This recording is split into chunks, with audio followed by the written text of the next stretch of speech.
Only one man could have made this film, and only one man can bring it to you tonight. Please welcome to the stage, Mr. Christopher Nolan! His vision is so clear and so strong, you feel very confident. Really is a genius. We all know Christopher Nolan is a genius when it comes to film direction.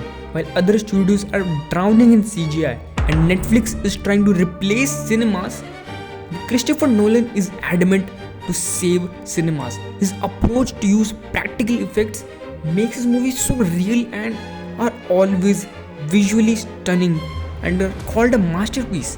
He is the director that can make you get up from the comforts of your home and go to the cinema to experience that movie. But being so different, his movies does have some bad aspects, like some inaudible dialogues. It would be extremely painful. Or using dead wives as an emotional shortcut. Yes, Christopher Nolan is a great director, but today I will not just fanboy over his IMAX cameras, but I will try to analyze how Hollywood has given Nolan so much power that his next movie, The Odyssey, will be his most controversial film yet.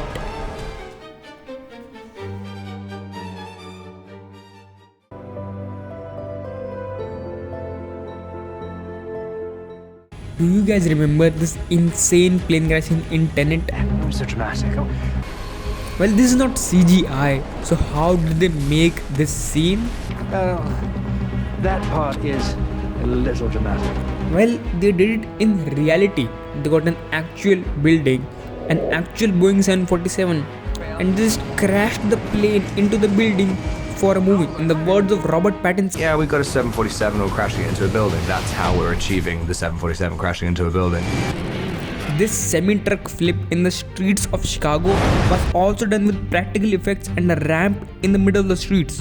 And this hospital, well, a building that was named a hospital, they actually blew it up with dynamite.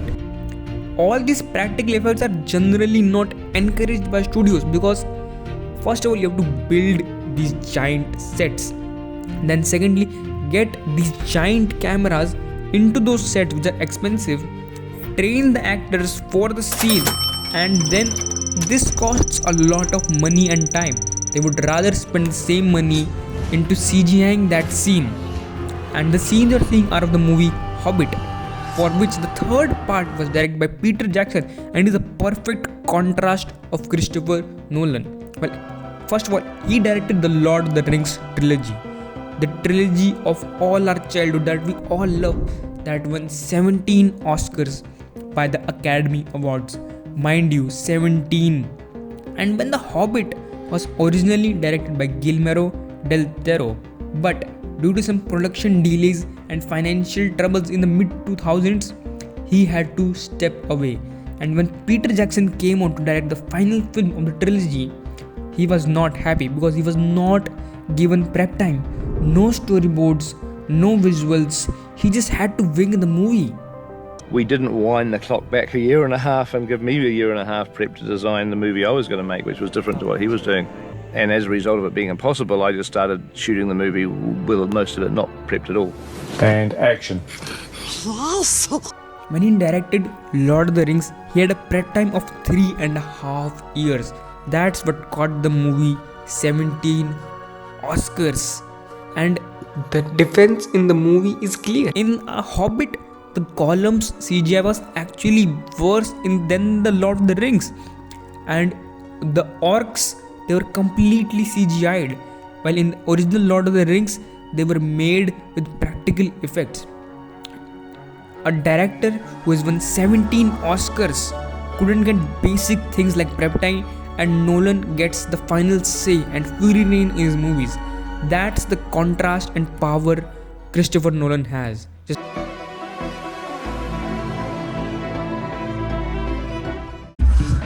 we go someplace quieter? Can't hear each other talk. What makes you think I want to hear you talk? What? I will show you this Dunkirk scene and tell me, what do you hear? Found it, 11 o'clock. Break.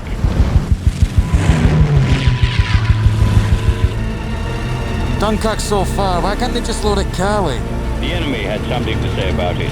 Well, This is the first problem in Nolan's movies, where music is louder than the actual dialogue and it's inaudible. And it's not just because of music. In this interstellar scene where Michael Caine reveals very major plot, his acting is phenomenal but is inaudible without subtitles. I'll finish what you started. Good. You had faith.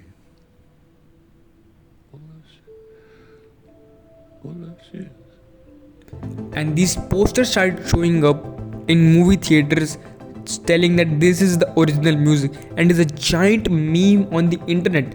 And Nolan knows about this, and he says that I don't agree with the idea that you can only achieve clarity through dialogue.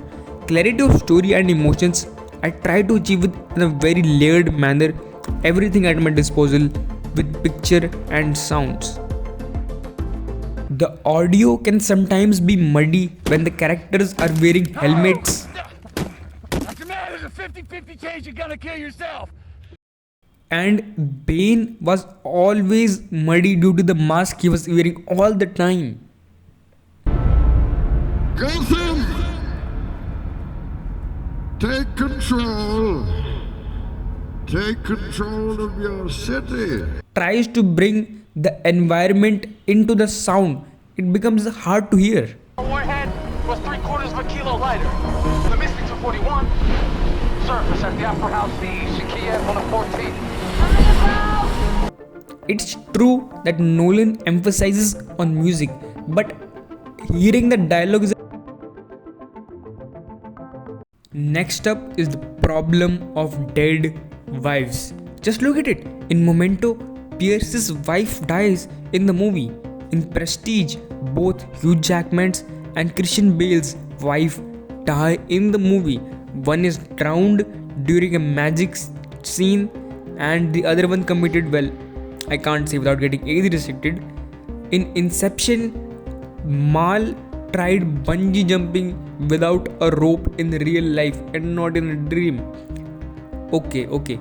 I know these guys are haunted by their dead wives, but I'm not criticizing Nolan's movie on the basis of this. But I'm telling you, it reveals something about his movies lacking emotional depth.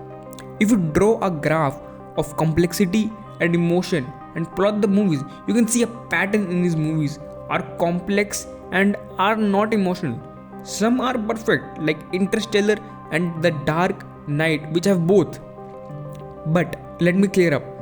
Complexity is not the problem. I love complex movies. I love Memento. I love Inception. But the problem is the lack of emotion in his movies. In Tenet, what is the protagonist's name?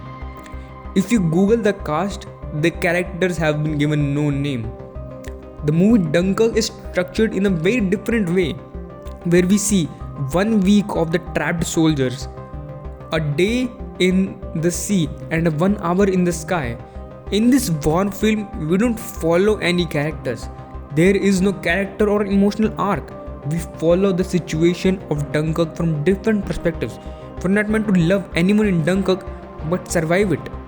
I think this is one of the most genuine criticism for some of his films, because we remember films that we connect to emotionally. Do you guys know what makes a movie a masterpiece? A movie is a masterpiece when the creativity of the director surpasses everyone's imagination, leaving everyone in awe. That's the kind of experience Nolan creates.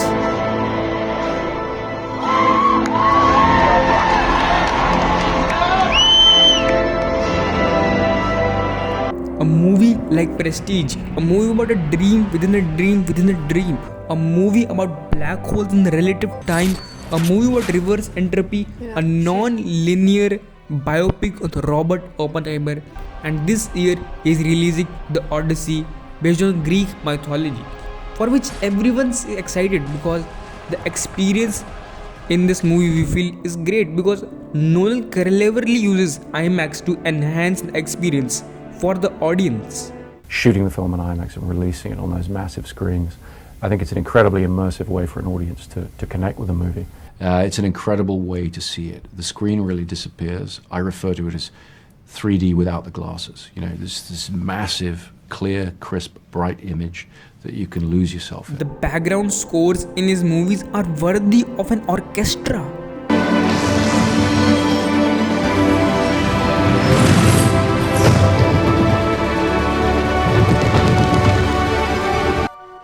His visuals are not just stunning, they're accurate. The black hole Gargantua in Interstellar was designed by Kip Thorne, an astrophysicist who used real math and physics to see how light would bend around a black hole. And when they rendered a frame, each frame took 100 hours. That's the kind of accuracy Nolan goes for. When you're starting out particularly, you have to play to your strengths. You have to do something that really excites you, and whatever's different about that. And in the case of following, the non-linear structure was a somewhat unusual choice. Nolan is known for using non-linear structure in his movies. Most of his famous movies are not linear in timeline, they jump back and forth. Well, all of this creates a very great experience in his movies. And in the end, I would like just to say one thing, that Christopher Nolan is a generational talent, and I just want him to make as movies as possible for everyone to enjoy with his great ability. You have to stick to your guns. You have to find something that you can do that maybe other people couldn't do. And even if that seems different or doesn't fit into people's expectations, that's what's going to distinguish it if you can do it successfully.